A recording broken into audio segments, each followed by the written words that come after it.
सो यहाँ पे ध्यान देना है बेटा। सो पाथवे था, जो पाथवे है मैंने आपको लास्ट इसमें पढ़ाया था कि जो ग्लूकोज होता है, जो ग्लूकोज कहाँ से एब्जॉर्ब किया हमारे बॉडी ने, कहाँ से एब्जॉर्ब किया, शॉर्ट में बता देती हूँ कहाँ से एब्जॉर्ब किया बेटा। सपोज ऐसे व्हीलीज निकाले थे हमने, ओके, यहाँ से हमने क्या एब्जॉर्ब, हमने मतलब किसने एब्जॉर्ब किया था, ये C6H12O6। कौन एब्जॉर्ब करता है बेटा, ये व्हीलीज। कहाँ पे ट्रांसपोर्ट करते हैं ये, ब्लड में, ब्लड के थ्रू ये कहाँ पे आ रहा है बेटा, yes, each and every cell of our body, ठीक है। सपोज दिस इज C6H12O6, ये सेल तक आया, this is our cell, any cell, ठीक है। तो अभी हमने हम देखेंगे इस डायग्राम में कि हम जो ऑक्सीजन लेते हैं या जो एयर इनहेल करते हैं वो कैसे पहुंचता है सेल तक। तो ये जो सपोज अल्वियोलाई है, अल्वियोलिस, अल्वियोली कहाँ पे होते हैं, अपने रेस्पिरेटरी सिस्टम में। इन्होंने, इसने ब्लड के थ्रू क्या दिया है बेटा, क्या दिया है, ऑक्सीजन। मतलब अभी अपने सेल में क्या क्या है, क्या क्या है अपने सेल में, ग्लूकोज है C6H12O6, और क्या है बेटा, और क्या है, ऑक्सीजन है, और क्या है, ऑक्सीजन है। नाउ ऑक्सीजन हो गया तो अभी ये एरोबिक रेस्पिरेशन है ना, एरोबिक रेस्पिरेशन है। तो क्या आपके ये क्या होंगे बेटा, CO2, H2O and yes energy. Energy को ये क्या बोलते हैं हम, ATP, है ना।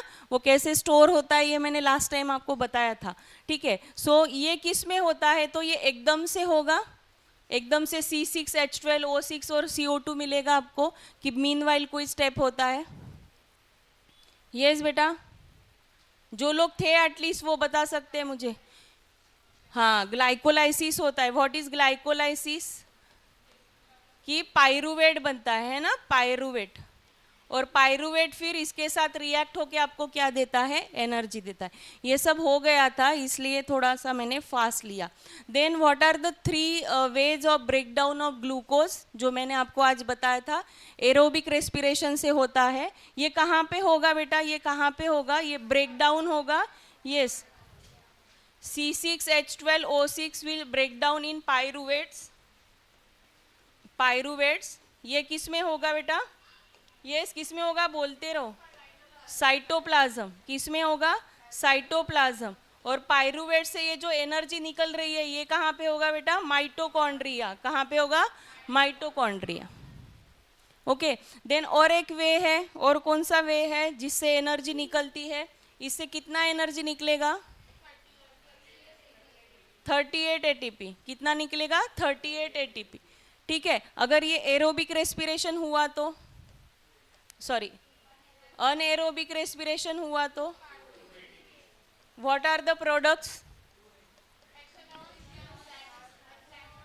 यस, मतलब ये यहाँ पे मैंने 2 ऐसे करना है, ठीक है। इन our muscle, in our muscle cell, muscle cell, तो ये भी कहाँ पे होगा बेटा, कहाँ पे होगा ये प्रोसेस, अनएरोबिक का भी कहाँ पे होगा, मतलब कौन से पार्ट में होगा, ये वाला कहाँ पे हुआ रहा था, माइटोकॉन्ड्रिया में। फिर ये भी कहाँ पे होगा, माइटोकॉन्ड्रिया में होगा। सोच के बताना है मुझे ये कहाँ पे होगा, ठीक है। What are the products, lactic acid and energy.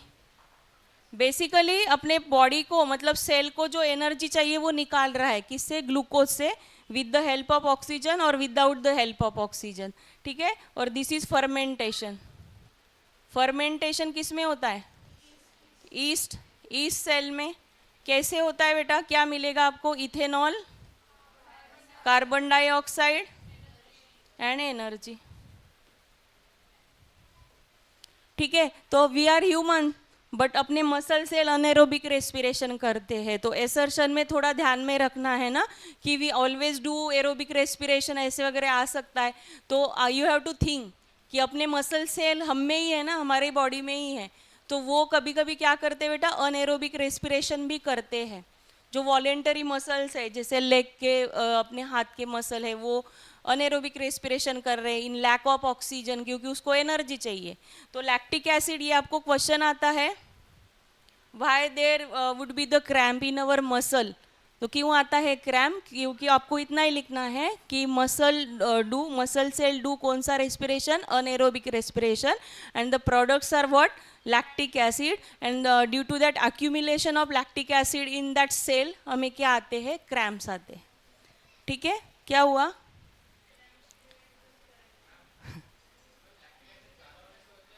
Lactic acid form होने से ही होते, basically we are not born to do anaerobic respiration, है ना, बट वो एक्सरसाइज के वक्त क्या होता है, एनर्जी कम पड़ती है तो वो सेल को समझ में नहीं आता है।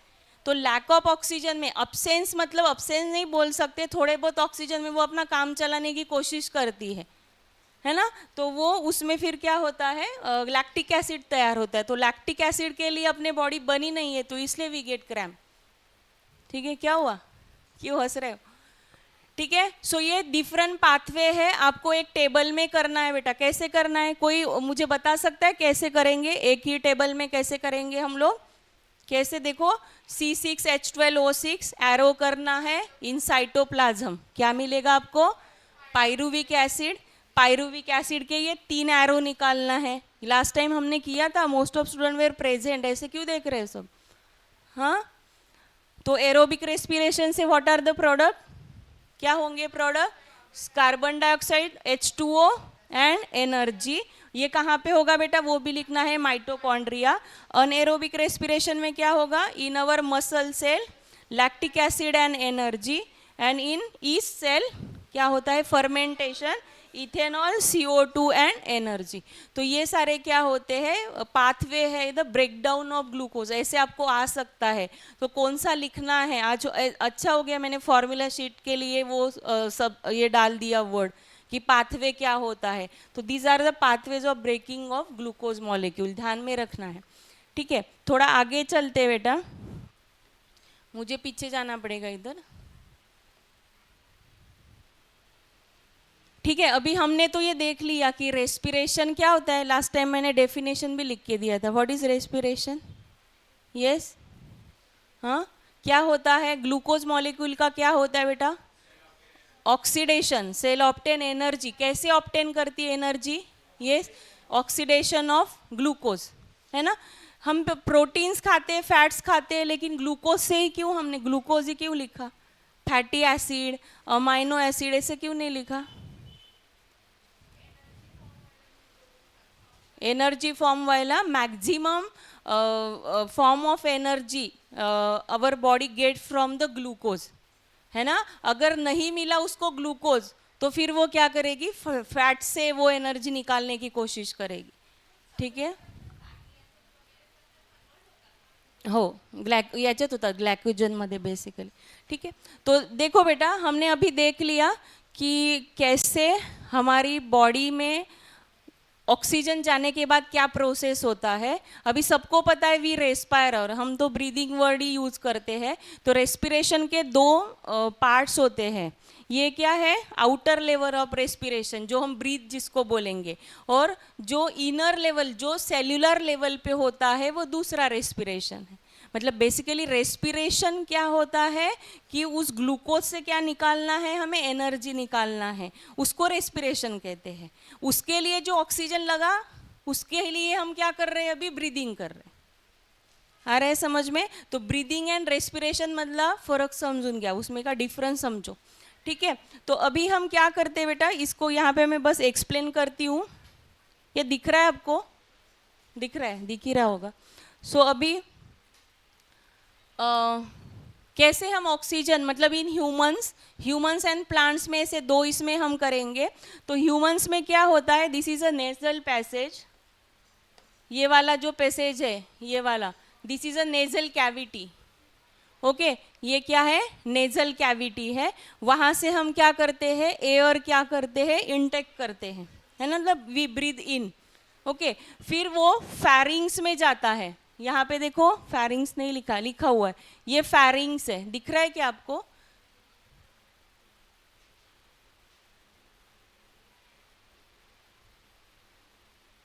यहाँ पे देख लेना अगर नहीं दिख रहा रहेगा तो। So this is nasal passage, mouth cavity, फैरिंग्स है, उसके बाद लैरिंग्स होता है। लैरिंग्स मतलब और वॉइस बॉक्स, वॉइस बॉक्स को क्या कहते हैं? लैरिंग्स। मतलब एयर कैसे अंदर जा रहा है, देखो नेजल कैविटी से, नॉस्ट्रिल से कहाँ पे गया ये? फैरिंग्स में, फिर लैरिंग्स में। लैरिंग्स के बाद किस में जाता है बेटा? ट्रेकिया में। किस में जाता है ये? ट्रेकिया। तो ट्रेकिया में क्या होते हैं? ऐसे ट्रेकिया में क्या होते हैं? ऐसे सी शेप कार्टिलेज होता है। ट्रेकिया में क्या होता है? ये जो बनाया ना यहाँ पे, सी शेप कार्टिलेज होता है। ओके, पहले एक बार सुन लो। मतलब अभी ट्रेकिया एक ही, विंड पाइप, ट्रेकिया मतलब विंड पाइप। लंग्स में जाने के बाद ट्रेकिया क्या होता है? दो हिस्सों में डिवाइड होता है। उसको क्या कहते हैं? ब्रोंकाई। क्या कहते हैं बेटा इसको? ब्रोंकाई। और ब्रोंकी भी बोलते हैं कोई कोई, ठीक है। ब्रोंकाई और डिवाइड होते हैं, उसको क्या कहते हैं? ब्रोंक्यूलस। ये क्या है? ब्रोंक्यूलस। दो होते हैं, ये जो दिख रहा है ना आपको, ये वाले ब्रोंक्यूल्स है, ठीक है। अभी ब्रोंक्यूल भी और क्या होते हैं? एयर लाइक बलून में, मतलब उस बलून टाइप सैक में क्या होते हैं? डिवाइड होते हैं, जिसको हम क्या कहेंगे बेटा? जिसको कहते हैं अल्वियोलाई। तो सपोज अभी अपना एयर अपने बॉडी में कैसे जा रहा है, देखो नॉस्ट्रिल, एरो किया मैंने, pharynx, larynx, trachea, bronchi, bronchioles, alveoli. आया समझ में कैसे जा रहा है? Nostrils, pharynx, larynx, trachea, bronchi, bronchioles, alveoli. ठीक है, इतना समझ में आया? ये अल्वियोलाई तक गया अभी, ठीक है। तो अभी एयर कैसे जाता है बेटा, देखते हैं वो हम। एयर मतलब वी से दैट कि मैंने ऑक्सीजन ब्रीथ किया, लेकिन अभी एयर में ओनली ऑक्सीजन इज देयर। तो हम ऐसे कह सकते हैं क्या कि ऑक्सीजन रिच एयर मैंने ब्रीथ किया, है ना? We breathe in oxygen rich air and we breathe out carbon dioxide rich air, ठीक है। आपको ऐसा लगता है यहीं पे ऑक्सीजन भर भर के ये रूम में अभी? Only no, air is there. Air में का अपनी बॉडी बस क्या ले रही है? तो नाक से ही ऑक्सीजन सेपरेट हो रहा है क्या? नहीं। अल्वियोलाई में जाने के बाद बस वो क्या ले रहा है? ब्लड वेसल्स क्या ले रहे हैं बेटा? ऑक्सीजन ले रहे। वो एयर वैसे के वैसा है। आ रहा है समझ में? मैं यहाँ पे लिखती हूँ, देखो हमने क्या क्या देखा, मेरे साथ बात करना है बेटा। नॉस्ट्रिल्स या nasal cavity, yes, nasal cavity के बाद फैरिंग्स, लैरिंग्स, उसके बाद बेटा क्या बोलते हैं उसको? ट्रेकिया, ट्रेकिया के बाद ब्रोंकाई, ब्रोंकाई, ब्रोंक्यूल्स, इसके बाद alveoli. Alveolus is a singular, alveoli is a plural. Okay, तो अभी ये एक नहीं होता ऑब्वियसली। अभी ध्यान में देना है बेटा, जैसे हमने देखा कि वी डू एरोबिक रेस्पिरेशन, है ना, mostly 38 ATP would be drawn from that one और सिंगल मॉलिक्यूल ऑफ ग्लूकोज। एक ग्लूकोज मॉलिक्यूल से कितनी एनर्जी निकल सकती है एरोबिक से? 38 ATP। ओके, तो अभी we are multicellular organism, being a multicellular organism energy need is very high. So क्या प्रिफरेबल है? हम क्या करें? एरोबिक रेस्पिरेशन करें। तो अपने बॉडी को वैसा डिजाइन चाहिए, है ना, कि कहीं से जो ऑक्सीजन है वो एब्जॉर्ब हो ब्लड में। ओके, तो ऑक्सीजन अपने बॉडी में कहाँ से एब्जॉर्ब होता है बेटा? नाक से नहीं होता। कहाँ से होता है? अल्वियोलाई से होता है। नाक में ऐसे ब्लड वेसल्स नहीं है जो यहीं से ऑक्सीजन लेके जा रहे है। नाक में भी ब्लड वेसल, बट यहाँ पे एब्जॉर्प्शन नहीं होता है, ठीक है। तो कहाँ से एब्जॉर्प्शन होता है? ऑक्सीजन कहाँ से एब्जॉर्ब होता है बेटा? ऑक्सीजन कहाँ से एब्जॉर्ब होता है? यस, एल्वियोलाई से। तो आपको क्या लगता है ये एल्वियोलाई का स्ट्रक्चर कैसे होना चाहिए? कैसे होना चाहिए? मतलब नेचर ने कैसे इसको डिजाइन करना चाहिए? अगर इतने बड़ी बॉडी के लिए वहाँ से ऑक्सीजन एब्जॉर्ब होने वाला है और एवरी सेल तक ट्रांसपोर्ट होने वाला है, तो कैसे होना चाहिए वो? सरफेस, हाँ, बलून लाइक। मतलब सरफेस एरिया कैसे होना चाहिए बेटा? सरफेस एरिया कैसे होना चाहिए? ऑब्वियसली लार्ज, ये अपना ही नहीं, हर एक जो एरोबिक रेस्पिरेशन करता है उस ऑर्गेनिज्म का ये स्ट्रक्चर जो रहेगा जहाँ से ऑक्सीजन एब्जॉर्ब होगा वो कैसे होना चाहिए बेटा? Structure from where oxygen is absorb to the body, ये कैसे होना चाहिए? सरफेस एरिया कैसे होना चाहिए? लार्ज होना चाहिए। तो मुझे ये बताना अभी आपने कि सपोज ये अल्वियोलाई का स्ट्रक्चर है, ये बलून लाइक स्ट्रक्चर ऐसे ही होते हैं, इसको अगर आप ब्रॉड करोगे तो ठीक है। तो यहाँ से ऑक्सीजन रिच एयर आया, यहाँ से ऑक्सीजन रिच एयर आया, तो ये दीज आर प्रोवाइडेड विथ, किससे प्रोवाइड होते हैं बेटा ये? हाँ, यहाँ पे बहुत सारे क्या होते हैं ऐसे ब्लड वेसल्स होते हैं। क्या होते हैं? ब्लड वेसल्स होते हैं। तो ये ब्लड वेसल्स क्या करेंगे, एक मैं यहाँ पे निकाल के बताती हूँ। Suppose this is a blood vessel, तो यहाँ पे ब्लड है, ओके ब्लड है, वो क्या करेगा? क्या करेगा वो? O2 को क्या करेगा? अंदर लेगा। इसमें CO2 होगा, वो क्या करेगा? इसको दे देगा। तो इसलिए वे कैसा होना चाहिए, मतलब आपने बोला कि स्ट्रक्चर सरफेस एरिया लार्ज होना चाहिए, और वो कैसा होना चाहिए? अपने आप अगर डिफ्यूजन से ऑक्सीजन और कार्बन डाइऑक्साइड जा रहे इन एंड आउट, तो उसका सेल्यूलर मतलब उसका सरफेस कैसे होना चाहिए? थिक होना चाहिए, थीन होना चाहिए।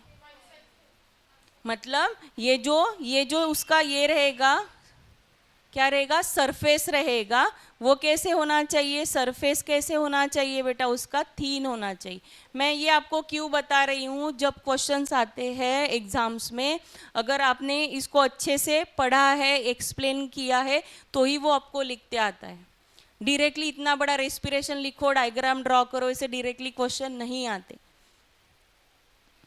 ओके तो सरफेस कैसे होना चाहिए? इसका थीन होना चाहिए। क्यों थीन होना चाहिए? क्योंकि ऑक्सीजन ब्लड के अंदर जाने वाला है, और ब्लड में जो CO2 है वो कहाँ आने वाला है बेटा? उसके अंदर आने वाला है।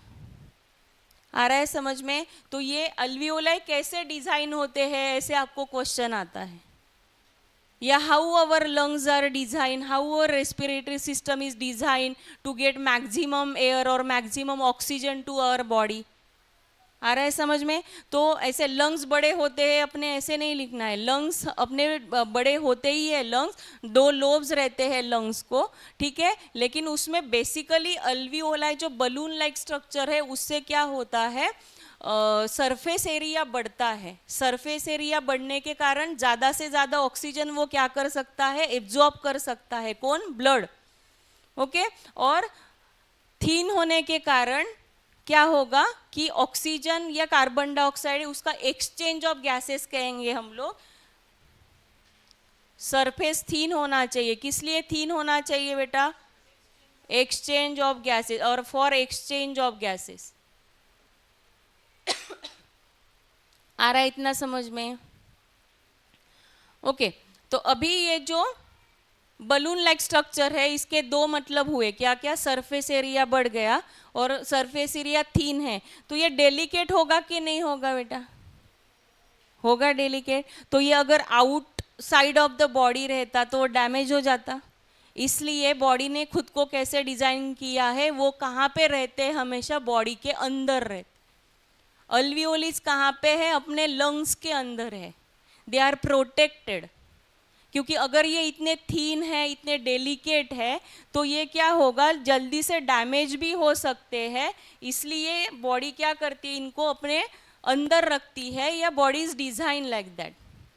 ओके तो फिर आपको इतना समझ में आया कि ऑक्सीजन एब्जॉर्ब होने वाला है अल्वियोलाई से वगैरह, ठीक है, गैसियस एक्सचेंज होने वाला है, तो उसके वहाँ तक ऑक्सीजन जाने के लिए कुछ पाथवे चाहिए, रूट चाहिए कि नहीं? तो ये अपना रूट है रेस्पिरेटरी ट्रैक, है ना। तो सबसे अंदर सबसे प्रोटेक्टेड कौन सी चीज़ है? अभी अपने लंग्स में, रिब्स में होती है ना। कहाँ पे होते? लंग्स कहाँ पे होते? रिब्स में होते। तो वो कितना प्रोटेक्टेड होता है। आ रहा है समझ में? तो ऐसे आपको कुछ भी क्वेश्चन आ सकता है बेटा। क्यों अल्वियोलाई मतलब ऐसे स्ट्रक्चर बॉडी के अंदर है, तो वो आपको समझ में आना चाहिए कि it is one cell thick, it is very delicate, है ना, surface is very thin for the gaseous exchange, for proper exchanging of gases और प्रॉपर वर्क।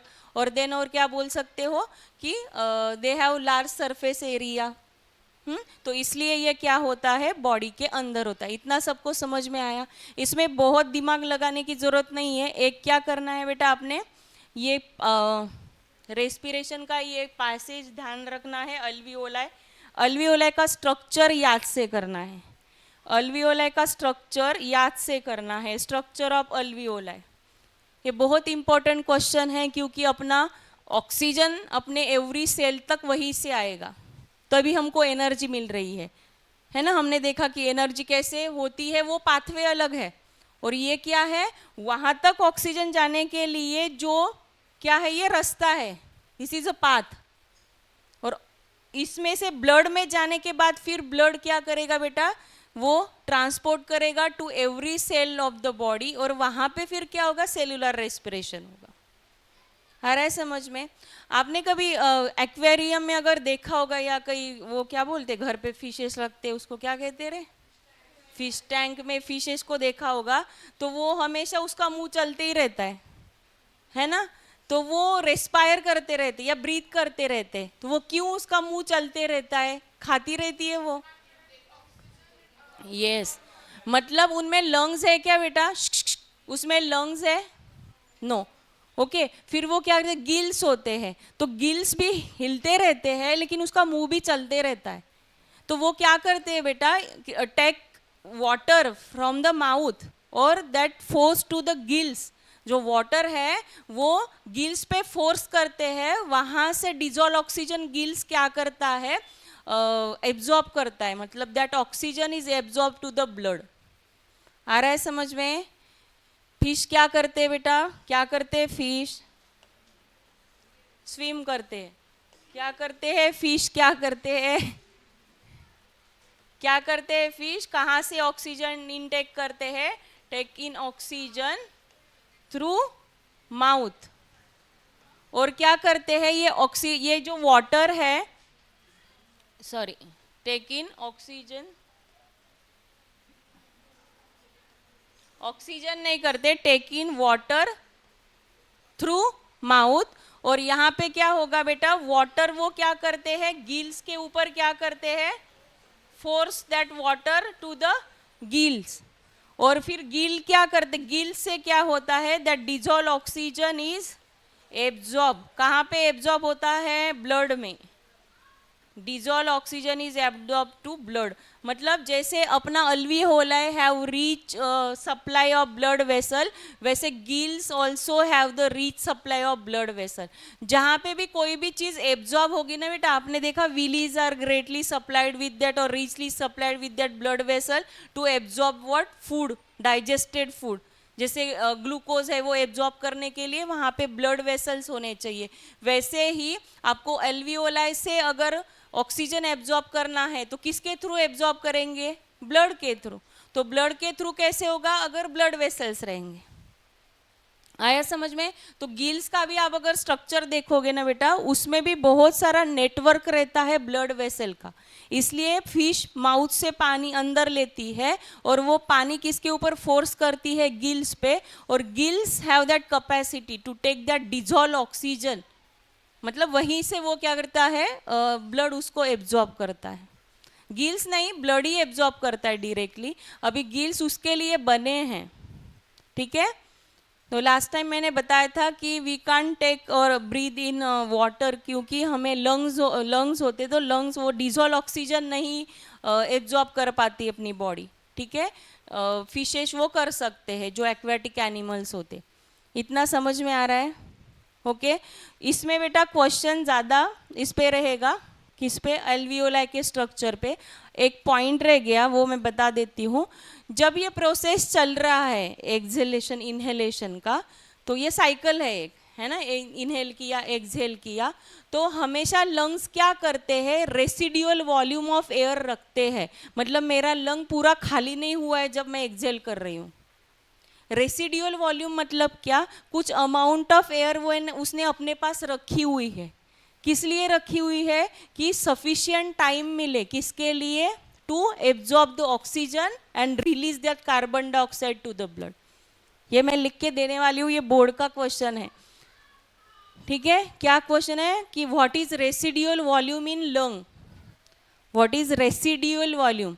तो हमने पढ़ा ही नहीं रहता वो टेक्स्ट बुक को, तो समझ में ही नहीं आता कि कौन से पार्ट से वो क्वेश्चन है। तो व्हाट इज रेसिड्यूअल वॉल्यूम है, उसमें पढ़ा तो समझ में आएगा ना बेटा। What is residual volume? Residual volume क्या होता है?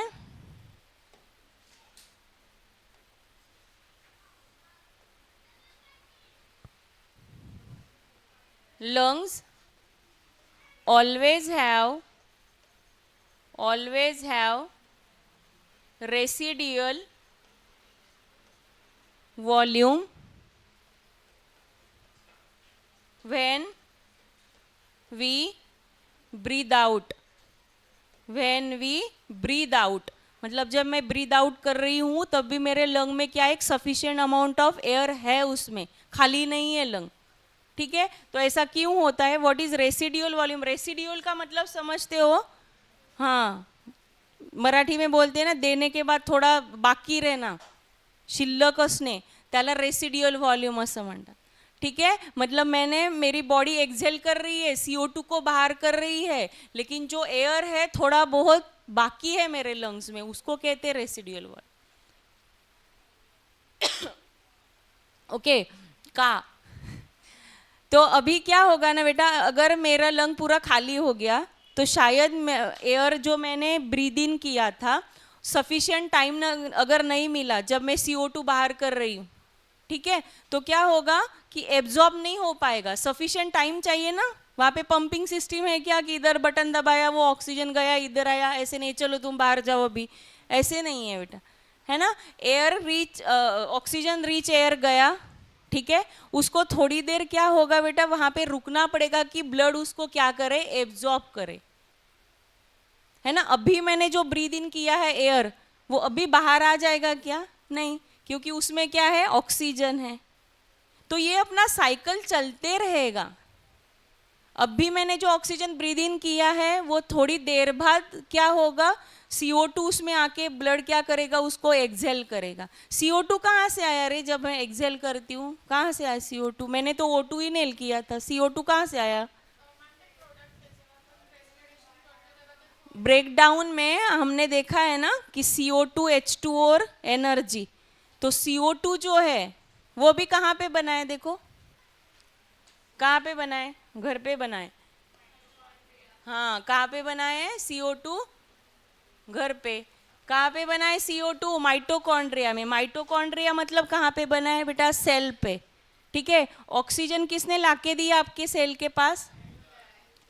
हाँ, अल्वियोलाई ने नहीं लाया बेटा, किसने लाया? ब्लड ने। तो ब्लड जब ये ऑक्सीजन देगा ना बेटा, तब भी क्या ले लेगा? CO2 ले लेगा वहां से। तो ले लेगा मतलब एक हाथ से दे एक हाथ से ले, ऐसे नहीं, दैट इज डिफ्यूजन प्रोसेस, है ना। Higher concentration to lower concentration, okay.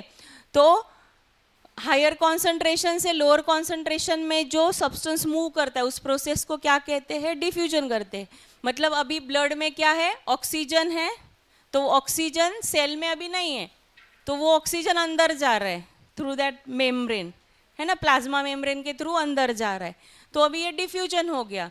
अभी CO2 कहाँ पे है? सेल में है। ब्लड में है क्या? वो नहीं है, तो वो CO2 मूव करेगा from cell to the blood cell. आ रहा है समझ में? इसको क्या कहते हैं? डिफ्यूजन। तो diffusion is a passive technique. Passive मतलब उसके लिए अपने बॉडी को एनर्जी खर्च करने की जरूरत नहीं है, डिफ्यूजन अपने आप होता है, ओके। तो एक बात यहाँ पे ध्यान में रखना है, मैं आती हूँ, मुझे याद दिलाना कि वो रेस्पिरेटरी पिगमेंट के बारे में बताने के लिए। तो मेरा अभी पॉइंट ये है, भूलने से पहले बोल देती हूँ, सेल में कहाँ, सेल में क्या है बेटा? CO2 है। वो CO2 अभी कहाँ पे आया? अल्वियोलाई के पास आया। रिवर्स मारो, अभी अल्वियोलाई से ब्रोंक्यूलस और फिर ब्रोंकाई, ट्रेकिया, हाँ, लैरिंग्स, फेरिंग्स, नॉस्ट्रिल, ठीक है। जैसे O2 अंदर आएगा वैसे ही CO2 बाहर जाएगा, ऑब्वियसली। तो वो O2 आने का प्रोसेस आपको पता है, तो वहीं से CO2 जा रहा है, है ना। तो रेसिड्यूल वॉल्यूम अपनी बॉडी क्यों रख रही है, ये जो प्रोसेस तो चलता रहेगा ना, थांब थोड़ा वेळ म्हणून चालेल का, नहीं चलेगा। तो रेसिड्यूल वॉल्यूम क्यों रहेगा बेटा, रेसिड्यूल वॉल्यूम क्यों रहेगा, टू गेट, ये आंसर है बोर्ड का बेटा, सफिशिएंट टाइम, लिख सकते हो, to absorb oxygen and get relief, और रिलीज लिख देती हूँ मैं, एंड रिलीज ऑफ, यस क्या लिखेंगे बेटा, रिलीज ऑफ CO2।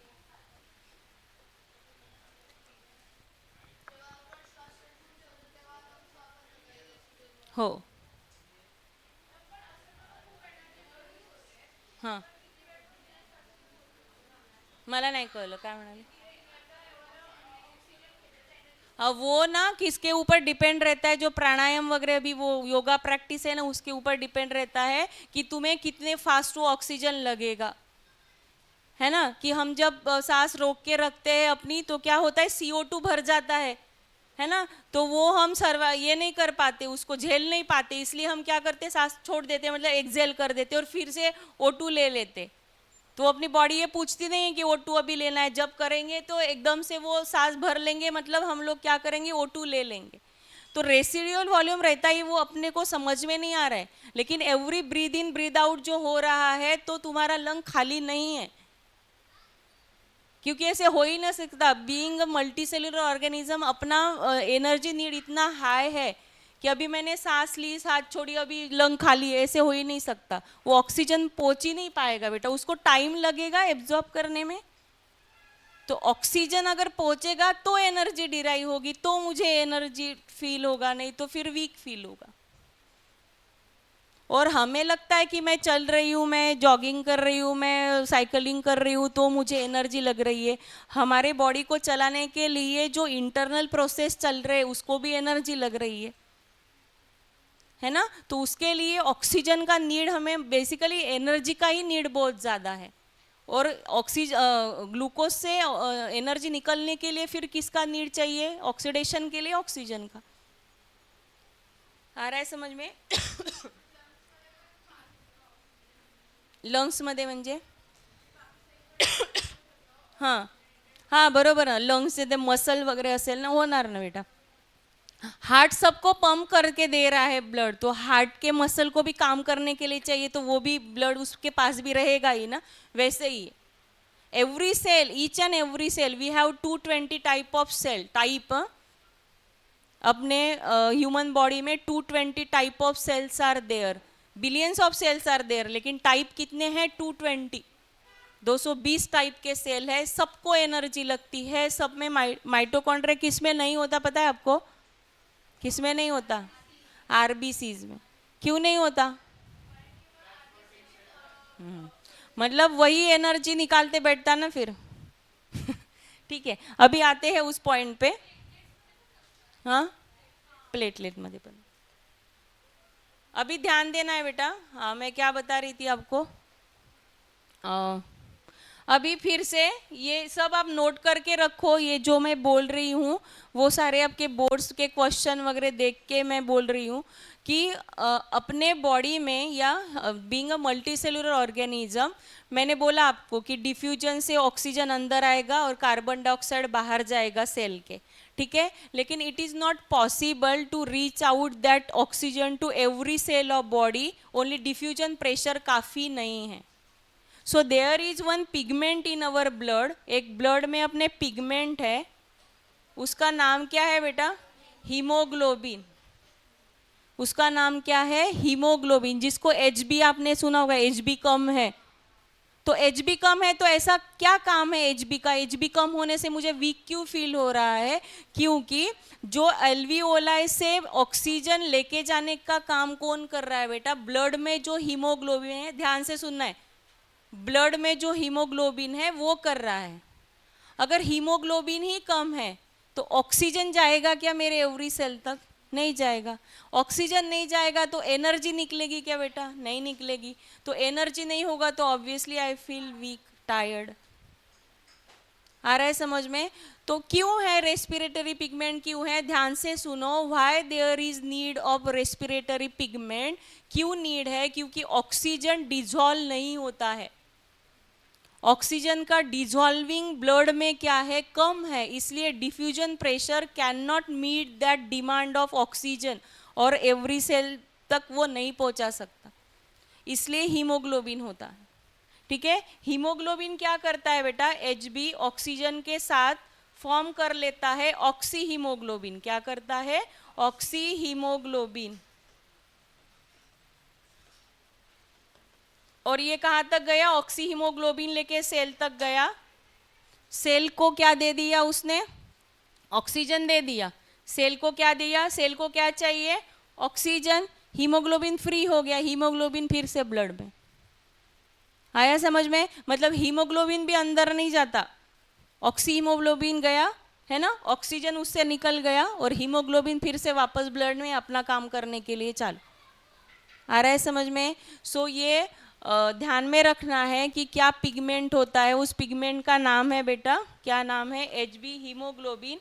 क्या कहते हैं इसको, रेस्पिरेटरी पिगमेंट। क्या कहते हैं, रेस्पिरेटरी पिगमेंट। Hb ऐसे पेपर में नहीं लिखना, पूरा लिखना आप लोग, हीमोग्लोबिन। हाँ ये लिखा है ना ऑक्सी, ये मत लिखो। Hb मतलब ऐसे ऑक्सी हीमोग्लोबिन, यही वर्ड लिखो, मैंने शॉर्ट फॉर्म यूज किया है। ऑक्सीजन एंड हीमोग्लोबिन क्या फॉर्म करेगा बेटा, ऑक्सी हीमोग्लोबिन। सेल को ऑक्सीजन दे देगा, सेल अपना एनर्जी डेरिवेशन का काम कर रहे हैं ऑक्सीजन लेके, ये ब्लड में फिर से हीमोग्लोबिन चला गया। आ रहा है समझ में? फिर कार्बन डाइऑक्साइड को क्यों नहीं है रे जरूरत, ये कार्बन डाइऑक्साइड को क्यों रेस्पिरेटरी पिगमेंट की जरूरत है? हीमोग्लोबिन कार्बन डाइऑक्साइड को कैरी नहीं करता, मतलब ऑक्सीजन दे दिया, उसके साथ कंबाइन हो गया कार्बन डाइऑक्साइड के साथ और फिर से उसको वापस लेके आया, कार्बन डाइऑक्साइड को नहीं करता।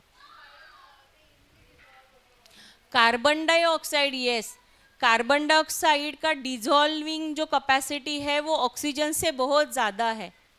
मतलब कार्बन डाइऑक्साइड खुद ही होके क्या कर सकता है, ब्लड में डिजॉल्व होके क्या होता है, अपने अल्वियोलाई से बाहर आता है। मतलब ब्लड टू अल्वियोलाई, चलो मेरे साथ बोलो, blood to alveoli, cell to blood, blood to alveoli, वापस जा रहे रिवर्स। अल्वियोलाई से CO2 ब्रोंक्यूल्स, ब्रोंक्यूल से ब्रोंकाई, ब्रोंकाई से ट्रेकिया, ट्रेकिया से लैरिंग्स, लैरिंग्स के बाद फेरिंग्स और फिर नॉस्ट्रिल्स और नेजल कैविटी। आया समझ में? तो CO2 का रिवर्स पाथ रहेगा O2 का। हाँ हाँ हो ना, सांगितलं ना मी आता। कुठे? सब अपने ऑर्गन्स ब्लड से सप्लाइड है ना, तो उनको भी रहेगी, लगेगी एनर्जी ऑब्वियसली।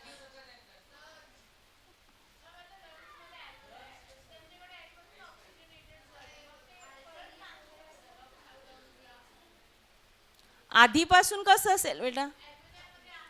हो, अल्विओलाई मध्ये oxygen rich air is there, हाँ, तो वो सेल को ट्रांसफर कर रहा है, तो हो सकता है ना वो ब्लड लंग तक भी पहुंचे, लंग के पास भी वो ऑक्सीजन लेके जाए, क्योंकि वहीं पे भी, वहां पे भी एनर्जी डिराइव होगी।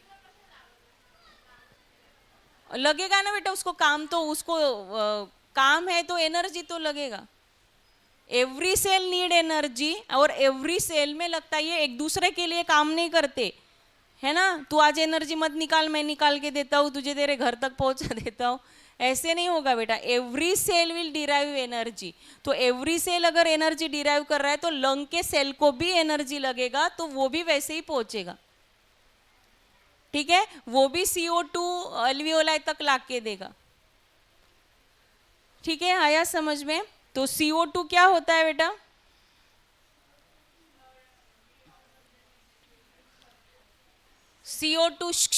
CO2 कैसे आता है? CO2 डिजॉल्व होता है, डिजॉल्व होता है, और डिफ्यूजन से क्या होता है, ये ब्लड में आता है, बाय डिफ्यूजन ये कहाँ पे आता है? ब्लड में आता है।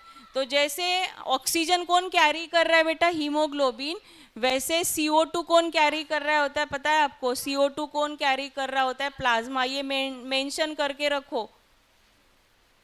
ऑक्सीजन कौन कैरी करता है? हीमोग्लोबिन। आरबीसीज में जो रहता है, ये Hb कहाँ पे रहता है बेटा? आरबीसीज में। कहाँ पे रहता है? रेड ब्लड कार्पस्कल, ठीक है, उसमें रहता है। नहीं,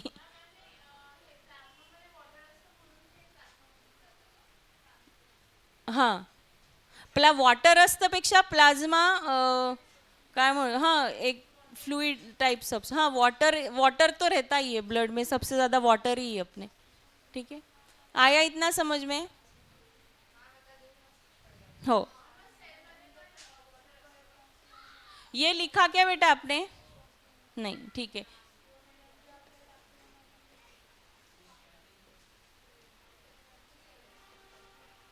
ये तो हुआ था अपना।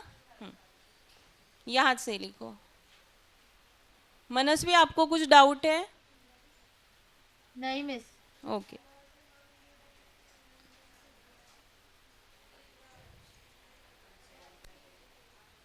तुम्ही आधीच लिहिलं.